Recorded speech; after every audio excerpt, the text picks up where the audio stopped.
बहुत बहुत स्वागत है आपन के न्यूज प्लस 21 में। मैं हूं आपन के संग ललिता चक्रधारी। चलो एक नजर डालथन बिहने के 10 बड़े खबर में।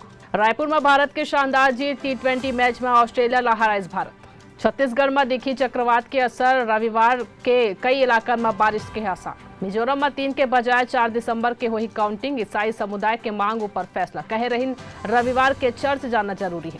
तमिलनाडु में ईडी अधिकारी 20 लाख घूस लेते हुए पकड़े गई। से सरकारी डॉक्टर ला धमकाई। 51 लाख मांगे रही। दिल्ली हाई कोर्ट में यूसीसी ले जुड़े याचिका खारिज। कोर्ट बोलिन विधि आयोग ए काम बर काम करत रही से हमन अलग कानून बनाए बर नहीं कह रहे। अयोध्या में श्री राम इंटरनेशनल एयरपोर्ट बन के हुई तैयार। आज निरीक्षण करे बर पहुंची सीएम योगी। पंजाब के मुख्यमंत्री भगवंत मान गन्ना के एमएसपी में 11 रुपए के बढ़ोतरी की घोषणा करी। दुबई में COP28 समिट में हिस्सा लेके बाद प्रधानमंत्री मोदी नवा दिल्ली पहुंचे। केंद्रीय गृह मंत्री अमित शाह आज गुजरात दौरा में हुई। सोमनाथ मंदिर में करी दर्शन। लद्दाख में महसूस करेगा इस भूकंप के झटका। 3.4 रही रिक्टर स्केल में तीव्रता। ऐसी जानकारी ले लगातार अपडेट रहे बर हमारे चैनल और लाइक और सब्सक्राइब करना जन भूलो। तमाम अपडेट पर बने रहो न्यूज प्लस 21 में।